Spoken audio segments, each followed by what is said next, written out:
Win for our kids. It was a lot of fun watching them. Right from the start, the preparation was really good. Communication, locked in on the scout, did a really good job, and we came out and we did what we are capable of doing. You know, we hadn't shot the ball extremely well early on in the year. And anytime, you know, we can step up and knock down shots, if we can make half of those shots, then we're going to be a really good team and hard to beat. But being able to step up, and I think I heard it was a school record for most threes in a game, and to be able to do that tonight, especially against really good competition. Sam has done a tremendous job with that program. Not easy when you're following, you know, at some point, you know, following a legend, Vic, but he's done a really good job with that program. They're extremely talented. They gave us problems throughout the night, and I think they were 13-1. I think they were like 26 or so in the net. So it was a really good win for us. But I was very proud of everyone. It must have been old heads night in the club because two 23-year-olds were shooting the lights out or something. But I'm really, really proud of them. But, you know, just understanding that this is what they're capable of doing. Questions? We'll start with Caroline. Coach, you mentioned this is a difficult draw for the first SEC game. Can you speak a little bit more to that preparation and what you wanted to see her win on today? I think there's a lot of excitement surrounding our group, just for the simple fact that, like, this is what we built this team for, you know, opportunities like this. And, you know, in the non-conference schedule, you know, we look and we play a team and they got 5 out, and, you know, so it's like, how can I get, you know, into a rhythm?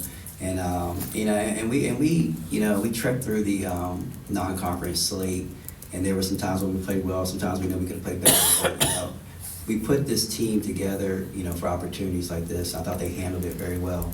And right from the get-go, we came out, we were executing on both ends of the floor, stepping up. I think Deja hit a 3 to start the game, which was really good for us. But we were executing, we were talking. We weren't always perfect, and you're not going to shut out a talented group like that.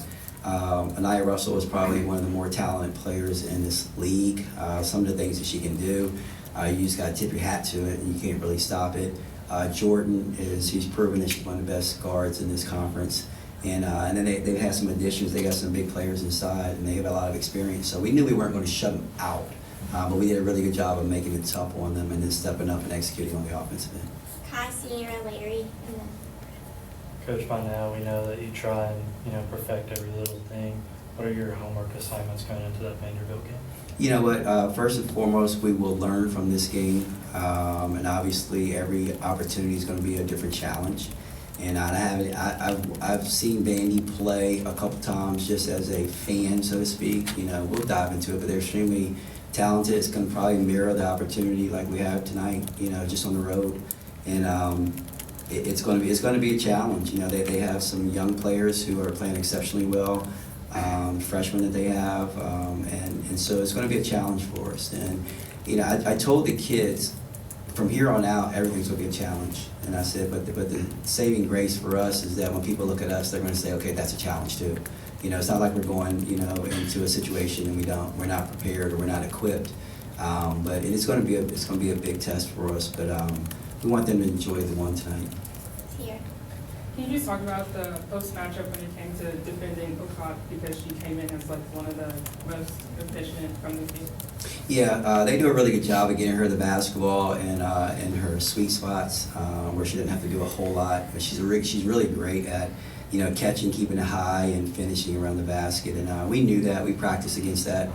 We wanted to make sure we weren't leaving her too much so that she had those free lanes. And so the post coaches did a really good job of practicing against that. But, you know, it's difficult because she's agile, she's strong, she moves extremely well. And so I thought Clara Strack didn't score the basketball a lot, but she did a really good job defensively. I thought some of the rebounds that she got, it only counted as 1 in the stat sheet, but it was monstrous, and it really kind of gave us an attitude, you know, when she went up and got it when we needed it. And but I thought the post players did a really good job. Larry, Brad, and then we'll just take 1 or 2 more. Yeah, Ken, as good as Deja and Georgia were tonight, you just talked a little bit about Key and Hassett, and it seemed like especially early, how content they were to kind of just let them shoot and they go rebound, pass, whatever it was, and the way they ended up kind of fill in the stat sheet like they normally do? Yeah, you want to answer that first? You No. want to answer first? You don't want to answer? You want to answer? Yeah. You weren't paying attention, really. He said coach, and you just went zoned out. You know what? I think it's a testament to the character of this team. They just want to win. They don't care, you know, who. We put them together. We put them together by design. We didn't want to just get the absolute best players. We wanted to get the absolute best people. And so that means on a given night, if Deja's got it, they're hunting for her. And Amelia's a birthday girl today, by the way. So they were hunting. They knew she had a hot hand. And Amelia just does what Amelia does. You know, she doesn't hunt the basketball, but she gets her opportunity. She has no conscience, and she'll shoot it. But she'll also fill up the stat sheet, as you mentioned, and she'll rebound the basketball on both ends. She defends in a way that we ask her to defend. She's not a lockdown defender to keep everybody in front of her, but her length, she chases people and she makes people shoot tough shots. And that's really good for us. You know, having a 6'3" small forward that can block shots, chase down rebounds, and do a lot of different things, and then hit threes, you know, to complement anybody else. So it's just a testament to them how much they're willing to share in each other's successes. You know, tonight we had, I think, 23 assists. You know, that's something that we're very, very proud of, and that's an accumulation of their desire to just win, and they'll make the right play. So they're in the locker room. They share each other. They know each other, how they played, and they celebrate their successes. We'll go Brad, Tanya, John, Kai, Phoenix. Deja's for you, in the third quarter, you was pretty hot. Did you know you were close to a personal career best, or did it feel like you were that hot in this game? I just know I was knocking down shots. I didn't know that I was close to a career best. I was just shooting any shot that I was open. I was just confident in my shot and just knocking it down tonight. Tanya?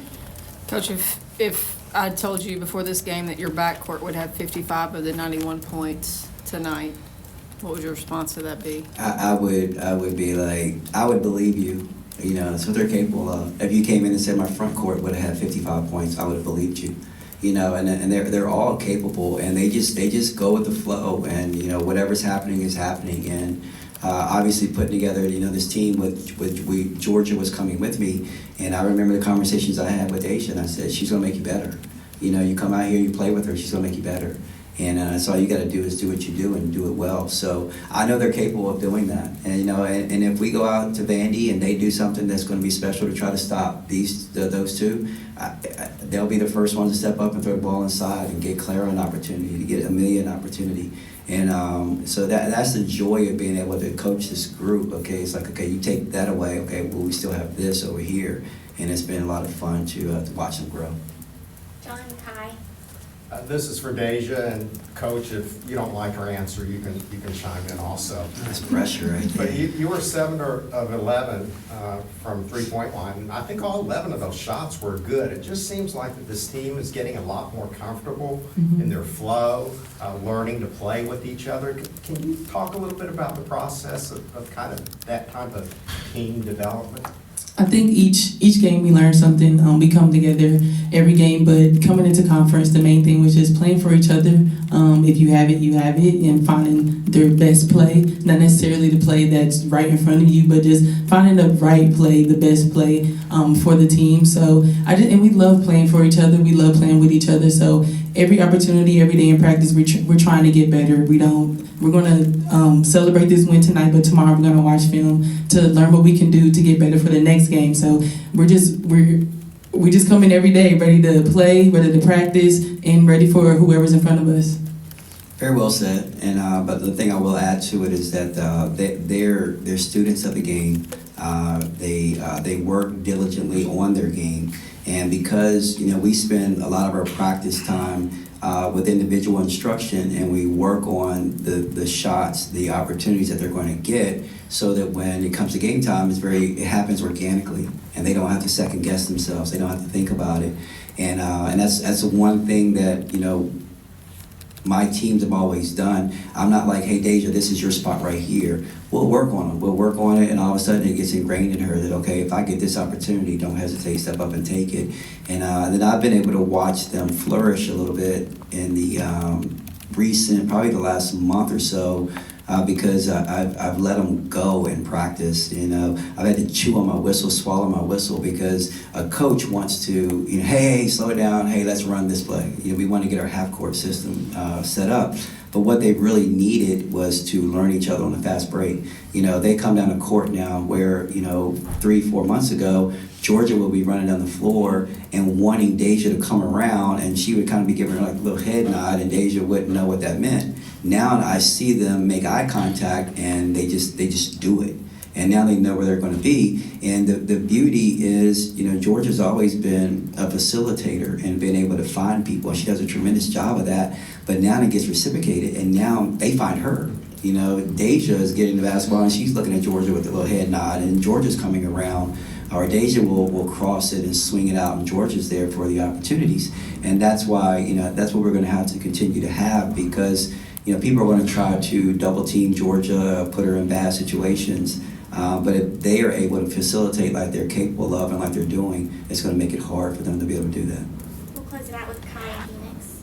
Deja, you told me before the season that you were fine playing your role, and, you know, in the moment now it's easy, you know, you led the team in points tonight, but can you kind of speak on the patience that it took to get to this point, and, you know, just kind of letting things happen as it happened? Yeah, I mean, every game is going to be different. I'm just trying to do what I can for the team. If that's one night, giving more assists, another night, getting rebounds, defending. So I know every night I'm not going to be the leading scorer, but tonight I just took the opportunity. The shots were falling. So that's what I was tonight. But next game, we'll see what my role will be. So I just want to be whatever I can be to help the team win.